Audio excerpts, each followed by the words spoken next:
बिस्मिल्लाहिर्रहमानिर्रहीम। अस्सलाम वालेकुम। मैं हूं मोहम्मद ज़करिया और आप देख रहे हैं Zakaria agri information YouTube channel. जिन भाइयों ने अभी तक हमारा चैनल सब्सक्राइब नहीं किया, सब्सक्राइब कर दें ताकि आपको आने वाली न्यू वीडियोस मिलती रहें। आजकल पाकिस्तान के अंदर जो है गंदम की बिजाई का सीज़न चल रहा है और गंदम की बिजाई के सीज़न में जो खाद सबसे ज़्यादा सेल होती है और इस्तेमाल की जाती है तो वो है फास्फोरसी खाद। अब फास्फोरसी खाद में कितनी इकसाम हैं, पहले हम इन पर बात कर लेते हैं, और कौन सी किस्म कितनी ज़्यादा इफ़ेक्टेड है और कौन सी किस्म किस रकबे में ज़्यादा इफ़ेक्टेड है, हम ये बात करेंगे। तो पाकिस्तान के अंदर 5-6 सोर्सेज ऐसे हैं फास्फोरस के जो बेहतरीन हैं। सबसे पहले हम बात करते हैं सबसे ज़्यादा सेल होने वाला फास्फोरस का सोर्स डीएपी सबसे ज़्यादा सेल होती है। 70% रकबों में पाकिस्तान के अंदर डीएपी इस्तेमाल की जाती है और ये एक कामयाब खाद है। पिछले 40 साल से इससे पैदावार ली जा रही है। 40-45 मन ये पैदावार दे देती है अगर एक बोरी डीएपी का आप नीचे इस्तेमाल कर दें गंदम में। तो अब आते हैं हम जदीद ज़राअत की तरफ कि जिसमें लोग 70 से 80 मन पैदावार ले रहे हैं। तो वो किस तरह 70 से 80 मन पैदावार ले रहे हैं? अब डीएपी की 2 बोरियाँ इस्तेमाल करें या डीएपी की 3 बोरियाँ इस्तेमाल करें और फिर 70 मन पैदावार ली जाए तो फिर ये अखराजात तो बढ़ जाएंगे। तो डीएपी के कुछ और सोर्सेज भी मौजूद हैं जो डीएपी से बेहतर परफॉर्म कर सकते हैं। हम उन पर बात करते हैं। एक सोर्स है डीएपी का फास्फोरस का ज़ोरावर, एमएपी ज़ोरावर। इसके अंदर तकरीबन 50% फास्फोरस मौजूद है और ये एक तेज़ाबी खाद है। इसका जो पीएच लेवल है वो तकरीबन 3.5 के करीब है। ये ऐसे रकबों में जो कलराठापन रखते हों या भारी मैरा ज़मीनें जहाँ पर मूंजी काश की जाती हो, या ऐसे रकबे जहाँ पर पानी लगाने के बाद 24-24 घंटे खड़ा हो जाता हो, ऐसी ज़मीनों के अंदर अगर आप डीएपी की जगह एमएपी ज़ोरावर इस्तेमाल करेंगे बिजाई के वक्त तो ये आपको डीएपी के मुकाबले में डबल रिज़ल्ट देगी।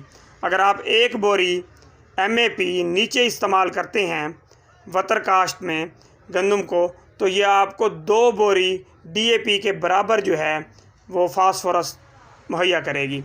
अब एक और सोर्स है नाइट्रोफास सरसब्ज़। नाइट्रोफास एक बहुत अच्छी खाद है। हम ख़ासकर बिजाई के वक्त आधी बोरी यूरिया और 1 बोरी डीएपी इस्तेमाल करते हैं। बेहतर उगाव के लिए आधी बोरी यूरिया जो है वो इस्तेमाल करते हैं। और बाज़ औक़ात ऐसे रकबे जिस तरह मूंजी के बाद वाले रकबे हैं तो यहाँ पर पहला पानी ही 35 दिन के बाद लगता है, तो फास्फोरस तो हम 1 बोरी डीएपी डाल देते हैं और उसके अंदर 17% जो है वो नाइट्रोजन भी मौजूद है, लेकिन वो पौधे की ज़रूरियात को पूरा मुकम्मल नहीं करती। तो इसलिए हमें आधी बोरी जो है वो यूरिया भी डालनी पड़ती है। लेकिन अगर हम नाइट्रोफास इस्तेमाल करते हैं तो इसके अंदर 20% फास्फोरस मौजूद है और तकरीबन 20% ही नाइट्रोजन मौजूद है। क्लेम तो 22% का किया जाता है लेकिन 20% दोनों चीज़ें मौजूद हैं। तेज़ाबी खाद होने के नाते ये फौरी तौर पर जो है वो पौधे को मुहैया हो जाती है और इसके अंदर जो है नाइट्रोजन है वो 2 शक्लों में पाया जाता है, अमोनियम और नाइट्रेट। तो नाइट्रेट जो है आप जानते हैं कि पौधे को बहुत तेज़ी से मुयस्सर आता है। अमोनियम जो है वो बाद में नाइट्रेट में कन्वर्ट होकर फिर जो है वो पौधे को मुहैया होता है। लेकिन फास्फोरस का आपको फ़ायदा ये होगा कि आपको साथ में यूरिया नहीं डालनी पड़ेगी। 2 बोरी नाइट्रोफास अगर आप बिजाई के वक्त ज़मीन में इस्तेमाल कर देते हैं तो ये आपको 1 बोरी डीएपी से बहुत ज़्यादा अच्छा रिज़ल्ट देगा। अब ये भी उन्हीं रकबों में इस्तेमाल करना है जो भारी ज़मीनें हैं जिनमें पानी खड़ा हो जाता है, या ऐसी ज़मीनें हैं जो कलराठापन रखती हैं। और कलराठापन जो ज़मीनें रखती हैं अगर आप वहाँ पर फास्फोरिक एसिड इस्तेमाल करेंगे तो वो आपको नाइट्रोफास और एमएपी के मुकाबले में भी ज़्यादा अच्छी पैदावार देगा, ज़्यादा बेहतर रिज़ल्ट देगा। अब एक और सोर्स है एसएसपी सिंगल सुपर फास्फेट। क्या वो फास्फोरस की मिकदार को मुकम्मल कर सकता है गंदम में?